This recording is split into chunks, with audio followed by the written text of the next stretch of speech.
Bueno, a ver, complejo primero porque el escenario en el cual se desarrolla el proceso electoral es de una complejidad extrema en materia económica, ¿no? Es imposible desentrañarnos, desligarnos de esa situación que es la que viven las personas todos los días en su vida cotidiana, ¿no? En ese marco los candidatos tienen que prometer mejoras, cosas, y la verdad es que es imposible prescindir de esos escenarios.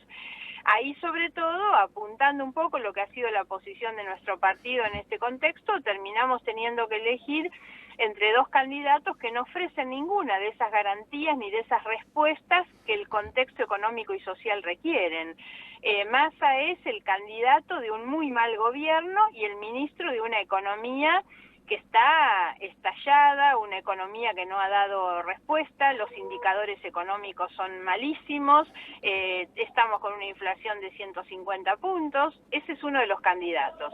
El otro candidato es alguien que ofrece realmente una involución en materia de todo lo que son las conquistas de nuestros 40 años de democracia, los consensos básicos de los 40 años de democracia, que este hombre está dispuesto a tirarlos por la borda, por supuesto, y una persona que ejerce la violencia política, la violencia verbal en la descalificación del adversario, que es lo peor que puede tener el sistema democrático, ¿no? Bueno, esa es la razón un poco por lo que nosotros, después de haber dicho durante toda la campaña que eran dos malos candidatos y ofrecimos para eso una alternativa, hoy creo que cualquier respuesta que nos aparte de esa situación es mala. Exactamente. ¿Y qué hay que hacer el 19? Bueno, nosotros no somos, yo no lo soy, ni lo somos los políticos, ni ustedes los periodistas tampoco, nadie para decirle a la gente qué es lo que hay que hacer. Yo no estaría de ninguna manera en condiciones de decirle a nadie qué hay que hacer. Nuestro partido, en términos institucionales, dice no vamos a apoyar a ninguno de los dos candidatos porque los dos son malos, los dos no dan ni respuesta ni garantías, como dije antes. Después las personas se encuentran motivadas por distintas razones, o porque le gusta a uno más, o porque quieren votar en contra del otro, entonces eligen al contrario. Las opciones son votar uno u otro, o no votar por ninguno de los dos. Las tres son opciones válidas. Me parece que sirve una aclaración, porque en los últimos días se habló mucho sobre si el voto en blanco beneficia a un candidato. Esto no es así en un balotaje. Así como en la elección de la primera vuelta, la situación del voto en blanco se calcula en función de los porcentajes, ahora no es así, porque los únicos votos que se van a calcular son los votos positivos. Entonces, a ver, Margarita, es el que gana la elección. Claro. Sí, repítame lo último que se entrecortó, Margarita. No, lo que decía es que en el balotaje los únicos votos que se cuentan como positivos son, o los que se cuentan en el cómputo son los positivos. Los votos nulos, los de los que no asisten, los que son en blanco no se cuentan. Entonces gana la elección el que obtiene un voto más que el otro. De los votos positivos que se emitieron. Claro, había una confusión, inclusive algunos medios también manejaban esa confusión, pero está bueno aclararlo. Totalmente. Y además hay algo que me parece importante, que se instala mucho con intencionalidad, por supuesto, desde algunos equipos de campaña y también desde algunos medios de comunicación, que te dicen hoy, si no estás con este candidato, estás con el otro. Y eso no es así. Uno, y eso es lo que nosotros expresamos, no estamos con ninguno de los dos candidatos, porque si no, hoy nos corren mucho los que apoyan a Milei, sobre todo proveniendo de Juntos por el Cambio, y en esto vaya también lo que necesito decir en el sentido de que perteneciendo a Juntos por el Cambio, yo siento una enorme defraudación por lo que algunos dirigentes de Juntos por el Cambio hicieron, en particular Patricia Bullrich, que había sido nuestra candidata hasta hace unos pocos días, y Patricia Bullrich, en lugar de convocar a la coalición que ella lideró, hace una declaración pública en favor de un candidato, rompiendo la unidad de Juntos por el Cambio. Y la unidad debería tener un valor estratégico para nosotros, ¿no? Haber estado todos juntos porque tenemos una gran representación en intendentes, gobernadores y sobre todo en el Congreso.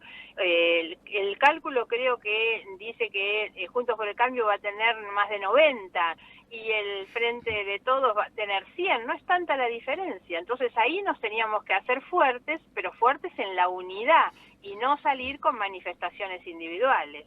Exactamente. ¿Usted cree que Juntos por el Cambio ya obviamente seguirá sin estos referentes?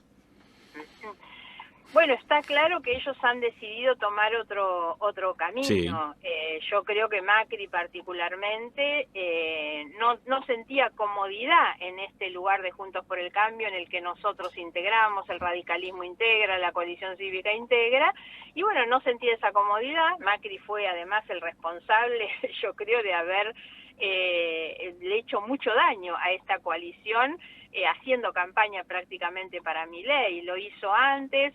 Larreta era hace un año un candidato puesto, un presidente puesto, me animo a decir, y fueron justamente las acciones de Macri las que le arrebataron no solo a Larreta la posibilidad de serlo, sino a Juntos por el Cambio la posibilidad de haber llegado al gobierno. Pero bueno, él ha decidido que está más cómodo con Milei que con todos los demás. Uh-huh.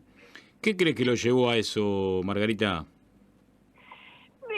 Yo no tengo por qué pensar ninguna cosa extraña que no sea esto que les decía, que es que él se siente más cómodo al lado de Milei, comparte más las ideas de Milei de las que puede compartir conmigo o con el radicalismo, por ejemplo, con el partido Gen o con el partido radical. Entonces creo que él lo ha hecho sinceramente en esa motivación. Me parece que es el candidato que él quería desde un comienzo.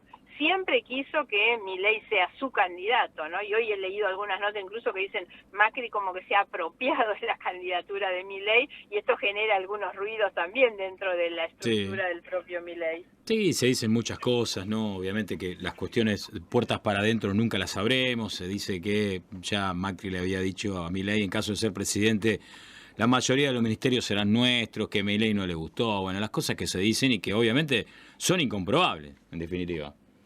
Claro, claro, por eso yo voy a lo más sencillo. Me parece que él está cómodo con Milei, que lo siente su candidato, que lo siente su continuidad en realidad. Es lo que él mismo ha dicho, por supuesto. Uh-huh. ¿Y el radicalismo, Margarita, cómo sigue? Bueno, el radicalismo tendría que hablar por el radicalismo. Nosotros somos un partido primo hermano del radicalismo. Claro. El partido Gen lo es, y compartimos la misma posición en este sentido de decir, nosotros no acompañamos a ningún candidato, los dos son malos, por eso jugamos con una alternativa diferente, ¿no? Y nos vamos a sostener en esta posición. El radicalismo también ha sido bastante responsable de los malos pasos que dio Juntos por el Cambio, porque nunca apoyó la idea de liderar, de ir con un candidato propio, de sostener un proyecto progresista, y se conformaron con ser acompañantes de los candidatos del PRO. Y yo creo que ahora el radicalismo tiene que pensar decididamente en cómo se posiciona para reconfigurar esta coalición, que seguramente ya no será la misma, y el radicalismo tiene que encontrar otro rol. Uh-huh. Recién hablábamos con un consultor, hablando sobre el balotaje, y en algún momento le preguntamos si la gente no ve referentes en la política como se veía hace unos años, ¿no? Ejemplo, Raúl Alfonsín. Y él nos dijo que sí, ¿no? Nos decía que sí, afirmativamente nos contestó. ¿Usted qué cree? Bueno, a ver, a mí me parece que primero no podemos poner a Raúl Alfonsín como un referente. Raúl Alfonsín fue el mejor presidente de los 40 años de democracia que estamos celebrando. Uh-huh. Raúl Alfonsín era sin ninguna duda un estadista, una persona que estaba por sobre cualquiera, ¿no? Y creo que a la política argentina le falta, que no ha vuelto a tener un líder de esas características. Yo no le voy a negar las condiciones de liderazgo a Menem ni a Kirchner o a Cristina Fernández, pero el liderazgo es de otro tipo. Alfonsín murió después de haber hecho política durante toda su vida en el mismo departamento de la calle Santa Fe que tenía antes de ser presidente de la Nación. Esas cosas no las hemos vuelto a ver, y hoy parte de las cosas que nos pasan es que tenemos una Argentina con políticos muy ricos en un contexto de gente, mucha gente cada vez más pobre. Ujú. Por eso digo, Alfonsín está en otro estadio, en otro lugar que no hemos vuelto a tener. No se trata ni de un referente ni simplemente de un líder político. A la Argentina le falta desde hace mucho tiempo la ejemplaridad que tienen que derramar los que están en los lugares de liderazgo, ¿no? Y eso es lo que no tenemos. Claro, vendría a ser el Messi del fútbol de hoy. Claro, Está por claro. encima de todos. Sí, y además es un buen ejemplo el de Messi en Ajá. otro sentido, que Messi no es una persona que se destaca solamente en lo unipersonal.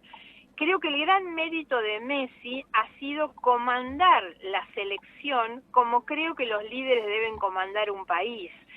Hoy si algo nos falta, esto tiene que ver con lo que hablamos antes de Juntos por el Cambio, son referentes que jueguen por la unidad, que jueguen por el equipo, no que piensen simplemente en las salvaciones personales, en ver cómo se posicionan individualmente.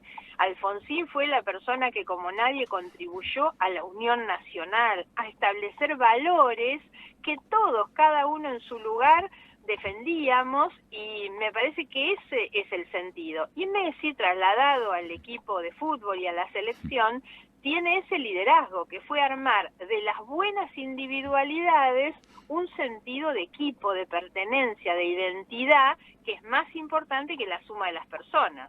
Sí, exactamente. Margarita, la última. Ayer hablando con Julio Bárbaro, nos decía bueno, que la Argentina se ha degradado, que la dictadura tuvo mucho que ver y que el menemismo fue la frutilla del postre, ¿no? Y que nos va a costar volver porque hemos perdido ese sentido de argentinidad. Que uno va a Brasil, que el brasileño es brasileño, que el chileno es chileno. ¿Usted lo ve así también? ¿Coincide? A ver, coincido en que tenemos una degradación importante de la política, de las instituciones, del debate público, que es muy superficial, muy berreta en realidad, y algunas cosas puedo coincidir. No pondría, digamos, ya a esta altura, 40 años de democracia, las responsabilidades en la dictadura, más allá de que yo soy hipercrítica de lo que dejó la dictadura en términos de individualismo realmente y de políticas neoliberales, y Menem también, pero sinceramente quisiera mirar un poco más acá. Los Kirchner le han hecho muchísimo daño al país, y la inmoralidad pública tiene que ver más con los últimos años que no con los anteriores. Alberto Fernández llegó generando una expectativa muy fuerte, si quieren podemos incorporar también a De la Rúa, con quien había pasado algo parecido, genera una expectativa positiva, obtienen una enorme cantidad de votos, de gente que cree incluso no votándolos. Yo digo siempre, yo no lo voté a Alberto Fernández, pero me había generado una expectativa positiva de que la situación podía ser distinta. Y entonces lo que hemos visto en estos años es que la degradación que tenemos hoy tiene que ver con esto. Ya no, me parece que no es bueno echarle la culpa a la dictadura, porque sacarnos de encima las responsabilidades nuestras como protagonistas de la democracia. Exactamente. Ahora sí, la última, entra un llamado de un oyente que nos escribe, dice, ¿qué la hizo alejarse de Sergio Massa, Margarita Stolbizer?